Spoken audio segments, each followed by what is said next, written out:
లేవియకాండము 16వ అధ్యాయము. అహరోను ఇద్దరు కుమారులు యెహోవా సన్నిధికి సమీపించి చనిపోయిన తరువాత యెహోవా మోషేతో మాటలాడి ఇట్లనెను, నేను కరుణాపీఠము మీద మేఘములలో కనబడుదును కనుక నీ సహోదరుడైన అహరోను చావక ఉండునట్లు అతడు మందసము మీది కరుణాపీఠము ఎదుట ఉన్న అడ్డతెర లోపలికి ఎల్లప్పుడూ రాకూడదని అతనితో చెప్పుము. అతడు పాప పరిహారార్థ బలిగా ఒక కోడెదూడను, దహన బలిగా ఒక పొట్టేలును తీసుకుని వీటితో పరిశుద్ధ స్థలములోనికి రావలెను. అతడు ప్రతిష్ఠితమైన చొక్కాయి తొడుగుకొని తన మానమునకు సన్ననార లాగులు తొడుగుకొని సన్ననార దట్టి కట్టుకొని సన్ననార పాగా పెట్టుకొనవలెను. అవి ప్రతిష్ఠ వస్త్రములు కనుక అతడు నీళ్లతో దేహము కడుగుకొని వాటిని వేసుకొనవలెను. మరియు అతడు ఇశ్రాయేలీయుల సమాజమునొద్ద నుండి పాప పరిహారార్థ బలిగా 2 మేకపిల్లలను, దహన బలిగా ఒక పొట్టేలును తీసుకుని రావలెను. అహరోను తన కొరకు పాప పరిహారార్థ బలిగా ఒక కోడెను అర్పించి తన నిమిత్తమును తన ఇంటివారి నిమిత్తమును ప్రాయశ్చిత్తము చేసి ఆ 2 మేకపిల్లలను తీసుకుని వచ్చి ప్రత్యక్షపు గుడారము యొక్క ద్వారమునొద్ద యెహోవా సన్నిధిని వాటిని ఉంచవలెను. అప్పుడు అహరోను యెహోవా పేరట ఒక చీటీని, విడిచిపెట్టే మేక పేరట ఒక చీటీని, ఆ 2 మేకల మీద 2 చీట్లను వేయవలెను. ఏ మేక మీద యెహోవా పేరట చీటిపడునో ఆ మేకను అహరోను తీసుకుని వచ్చి పాప పరిహారార్థ బలిగా అర్పింపవలెను. ఏ మేక మీద విడిచిపెట్టుట అనే చీటీ పడునో దాని వలన ప్రాయశ్చిత్తము కలుగునట్లు దానిని అరణ్యములో విడిచిపెట్టుటకై యెహోవా సన్నిధిని దానిని ప్రాణముతోనే ఉంచవలెను. అప్పుడు అహరోను పాప పరిహారార్థ బలియగు ఆ కోడెను తీసుకుని వచ్చి తన నిమిత్తమును తన ఇంటివారి నిమిత్తమును ప్రాయశ్చిత్తము చేసుకొనవలెను. తరువాత అతడు తన కొరకు తానర్పించు పాప పరిహారార్థ బలియగు కోడెను వధించి యెహోవా సన్నిధిని ఉన్న ధూపపీఠము మీద నుండి ధూపాత్తెడు నిప్పులను తన పిడికెళ్లతో పరిమళ ధూప చూర్ణమును తీసుకుని అడ్డతెర లోపలికి వాటిని తెచ్చి తాను చావకుండునట్లు ఆ ధూపము మేఘము వలె శాసనముల మీదనున్న కరుణాపీఠమును కమ్ముటకు యెహోవా సన్నిధిని ఆ అగ్ని మీద ఆ ధూపద్రవ్యమును వేయవలెను. అప్పుడతడు ఆ కోడె రక్తములో కొంచెము తీసుకుని తూర్పు ప్రక్కను కరుణాపీఠము మీద తన వ్రేలితో ప్రోక్షించి కరుణాపీఠము ఎదుట తన వ్రేలితో ఆ రక్తములో కొంచెము 7 మార్లు ప్రోక్షింపవలెను. అప్పుడతడు ప్రజలర్పించు పాప పరిహారార్థ బలియగు మేకను వధించి అడ్డతెర లోపలికి దాని రక్తము తెచ్చి ఆ కోడె రక్తముతో చేసినట్లు దీని రక్తముతోనూ చేసి కరుణాపీఠము మీదను కరుణాపీఠము ఎదుటను దాన్ని ప్రోక్షింపవలెను.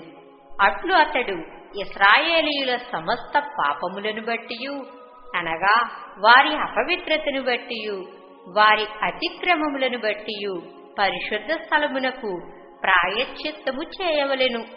ప్రత్యక్షపు గుడారము వారి మధ్య ఉండుట వలన వారి అపవిత్రతను బట్టి అది అపవిత్రమొగుచుండును కనుక అతడు దానికి ప్రాయశ్చిత్తము చేయవలెను.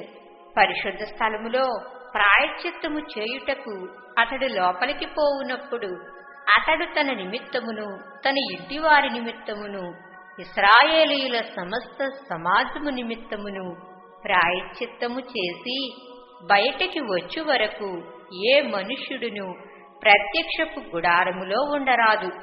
మరియు అతడు యెహోవా సన్నిధిని ఉన్న బలిపీఠమునొద్దకు పోయి దానికి ప్రాయశ్చిత్తము చేయవలెను. అతడు ఆ కోడె రక్తములో కొంచెమును ఆ మేక రక్తములో కొంచెమును తీసుకుని బలిపీఠపు కొమ్ముల మీద చమిరి 7 మారులు తన వ్రేలితో ఆ రక్తములో కొంచెము దానిమీద ప్రోక్షించి దాని పవిత్రపరచి ఇశ్రాయేలీయుల అపవిత్రతను పోగొట్టి దానిని పరిశుద్ధపరచవలెను. అతడు పరిశుద్ధ స్థలమునకును ప్రత్యక్షపు గుడారమునకును బలిపీఠమునకును ప్రాయశ్చిత్తము చేసి చాలించిన తరువాత ఆ సజీవమైన మేకను దగ్గరకు తీసుకుని రావలెను. అప్పుడు అహరోను సజీవమైన ఆ మేక తల మీద తన 2 చేతులు ఉంచి ఇశ్రాయేలీయుల పాపములన్నీయు అనగా వారి దోషములన్నీయు వారి అతిక్రమములన్నీయు దాని మీద ఒప్పుకొని ఆ మేక తల మీద వాటిని మోపి తగిన మనుష్యుని చేత అరణ్యములోనికి దాన్ని పంపవలెను. ఆ మేక వారి దోషములన్నిటినీ ఎడారి దేశమునకు భరించి పోవును. అతడు అరణ్యములో ఆ మేకను విడిచిపెట్టవలెను.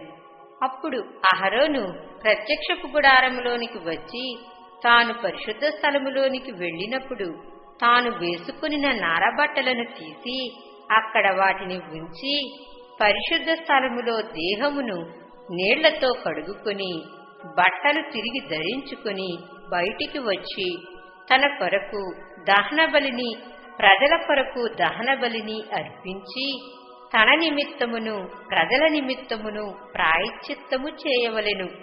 పాప పరిహారార్థబలి పశువు యొక్క క్రొవ్వును బలిపీఠము మీద దహింపవలెను. విడిచిపెట్టే మేకను వదలినవాడు తన బట్టలు ఉదుకుకొని నీళ్లతో దేహము కడుగుకొని తరువాత పాళెములోనికి రావలెను. పరిశుద్ధ స్థలములో ప్రాయశ్చిత్తము చేయుటకు వేటి రక్తము దాని లోపలికి తేబడినో పాప పరిహారార్థ బలియగు ఆ కోడెను ఆ మేకను ఒకడు పాళెము వెలుపలికి తీసుకుని పోవలెను. వాటి చర్మములను వాటి మాంసమును వాటి మలమును అగ్నితో కాల్చివేయవలెను. వాటిని కాల్చివేసిన వాడు తన బట్టలు ఉదుకుకొని నీళ్లతో దేహము కడుగుకొని తరువాత పాళెములోనికి రావలెను. ఇది మీకు నిత్యమైన కట్టడ. స్వదేశులు గాని మీ మధ్య నుండు పరదేశులు కాని మీరందరూ 7వ నెల 10వ నాడు ఏ పని అయినను చేయక మిమ్మును మీరు దుఃఖపరచుకొనవలెను.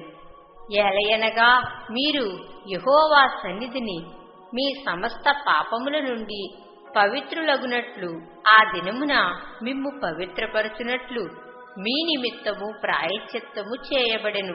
అది మీకు మహావిశ్రాంతి దినము. మిమ్మును మీరు దుఃఖపరచుకొనవలెను. ఇది నిత్యమైన కట్టడ. ఎవరు తన తండ్రికి మారుగా యాజకుడగుటకై అభిషేకము పొంది కన్ను ప్రతిష్ఠించుకొనునో ఆ యాజకుడు ప్రాయశ్చిత్తము చేసుకుని నారవస్త్రములైన ప్రతిష్ఠిత వస్త్రములను ధరించుకొనవలెను. మరియు అతడు అతి పరిశుద్ధముగా ఉన్న మందిరమునకును ప్రత్యక్షపు గుడారమునకును బలిపీఠమునకును ప్రాయశ్చిత్తము చేయవలెను. మరియు అతడు యాజకుల నిమిత్తమును సమాజము నిమిత్తమును ప్రాయశ్చిత్తము చేయవలెను. సంవత్సరమునకు ఒకసారి ఇశ్రాయేలీయుల సమస్త పాపములను బట్టి వారి నిమిత్తము ప్రాయశ్చిత్తము చేయుటకు ఇది మీకు నిత్యమైన కట్టడ. యెహోవా మోషేకు ఆజ్ఞాపించినట్లు అతడు చేసెను.